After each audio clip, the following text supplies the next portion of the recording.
Great. Welcome. I would like to first of all thank Andy Gehl, who's sitting down with the Beer and Wine Federation today, and we had part of our Spotlight series. We're going to be asking Andy our 3 questions today, and so I want to say thank you. You're welcome. Happy to be here. Great. Now, Andy is part of Third Space, and I'll have him tell a little bit about his brewery, but he's also a member of the Beer and Wine Federation, so it's a great opportunity to sit down with him and pick his brain. So, Andy, perhaps you could tell our members a little bit about you and a little bit about your brewery.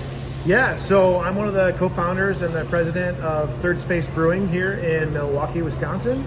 We have been around for just under 7 years, and we only distribute our beer in the state of Wisconsin, but we put out just under 13,000 barrels of beer in 2022. That's great. And you know, one of the things that we're trying to do when we talk with members, and we talk a lot about how they're actually operating their craft, whether that's brewery, distillery, winery.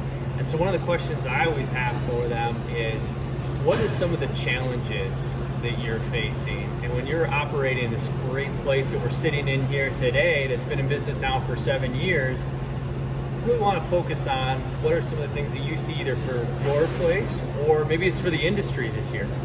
Yeah, I think the biggest challenge we're facing right now in 2023 is a combination of a rise in competition, both within craft itself and from the outside.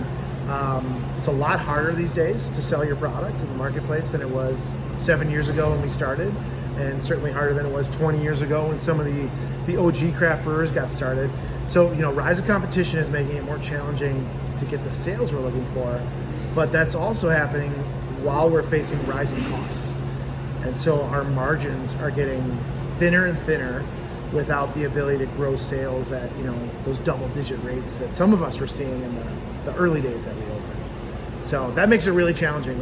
When that margin gets tighter, you have to be a much better business. It's not just about putting out great beer, but you've got to run a great business too. Absolutely. Well, doing great, and I that brings up a good topic, right? You talk about some of the challenges now as a 7-year veteran in the industry, some of the things you're aware of and planning for going forward. I'm also curious about something that you might have learned, in the last couple of years, that time travel question. If you could go back to those early days when you're opening this place and getting started, is there something that you either learned or you would have done differently?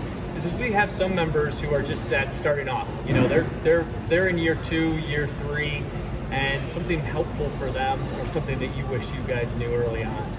Yeah, I'm constantly thinking back to the early days and how crazy it was when you're opening. You're just thinking about, day to day, getting to the next day and producing great beer and selling it and just trying to stay alive.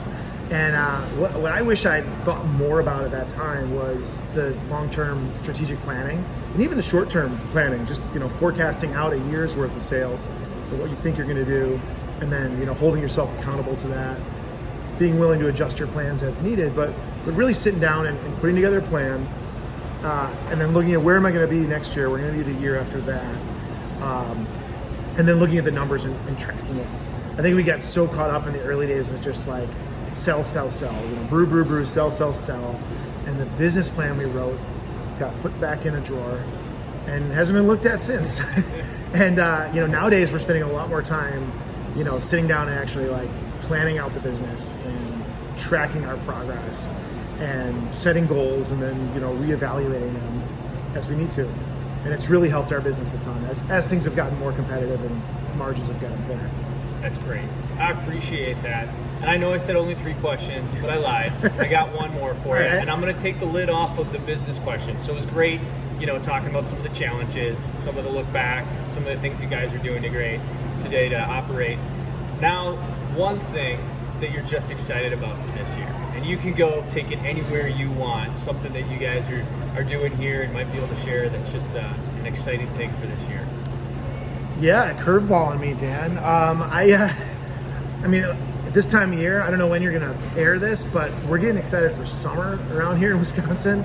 I feel like, 80% of the beer drinking happens in like a 3-month span here. And so, we got a lot of fun things coming, from live music in our tap room to, a beer garden that we run at an off-site location. And so just gearing up for how do you get your brand and your beer in front of people in that busy summer beer drinking season. So we're always coming out with new ideas and new plans. Yeah. And so this year it's really about finding ways to engage people, and live music's going to be a big one here with here at Third Space, and then at our Elm Grove Beer Garden as well. That's great. That's great. Well, hey, I want to thank you again, Andy, for your time and the ability to come into your great space here and talk a little bit about your brewery and where you guys been and where you're going. Yeah, So good to thanks chat with you, again. man. You bet.